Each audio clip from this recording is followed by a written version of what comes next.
আগামীকাল দ্বিতীয় দফায় ৩ কেন্দ্রে ভোট হবে দার্জিলিং, রায়গঞ্জ এবং বালুরঘাটে। দ্বিতীয় দফার ভোটে মোট বাহিনী 299 কোম্পানি, এরই মধ্যে বুথে থাকবে 272 কোম্পানি বাহিনী। দ্বিতীয় দফায় রাজ্য পুলিশের সংখ্যা 12,983।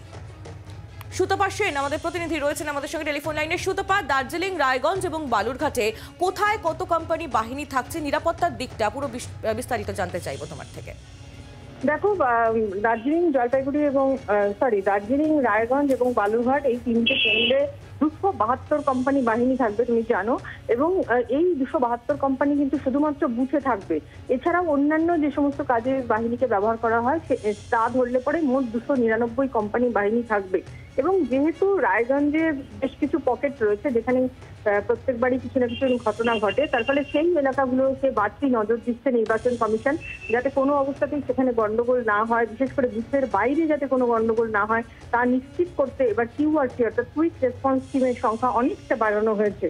এবং নির্বাচন কমিশন মনে করছে যে যেরকম ভাবে প্রথম দফার নির্বাচনে রক্তপাতহীন ভোট হয়েছে, এবারেও কিন্তু তাই হবে, কারণ তারা সেভাবেই সমস্ত রকমের প্রোটেকশন নিচ্ছেন। এবং বিশেষ করে ওয়েবকাস্টিং এর মাধ্যমে কিন্তু খুবই সুবিধা হচ্ছে নির্বাচন কমিশনের।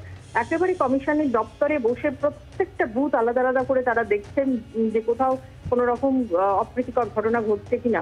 তাদের বুথের ভেতরে গন্ডগোল থামাতে যেরকম ভাবে ইনশিওর করা হয়েছে, সেরকম বুথের বাইরে হিংসা থামানোও কিন্তু মূল লক্ষ্য। কারণ জাতীয় নির্বাচন কমিশন বারবারই বলেছে পশ্চিমবঙ্গে যেভাবে হিংসা হয় ভোটের দিন তা কিছুতেই এবার বরদাস্ত করা হবে না, এবারে সেটা আটকাতেই হবে। এবং সেই রকম ব্যবস্থাই কিন্তু কমিশন ইতিমধ্যেই নিয়েছে। কাজেই একেবারে প্রস্তুত আগামীকালের এই ভোট সংক্রান্ত সমস্ত বিষয়গুলো নিয়ে। এবং তুমি জানো যে পুলিশ পর্যবেক্ষক তিনি ইতিমধ্যেই পৌঁছে গেছেন উত্তরবঙ্গে এবং তিন দিন তিনি 3টে কেন্দ্রে উপস্থিত থাকবেন।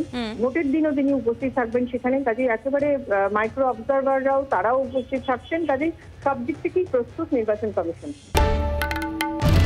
বাংলার আওয়াজ, বাঙালির আবেগ, জি 24 ঘন্টা।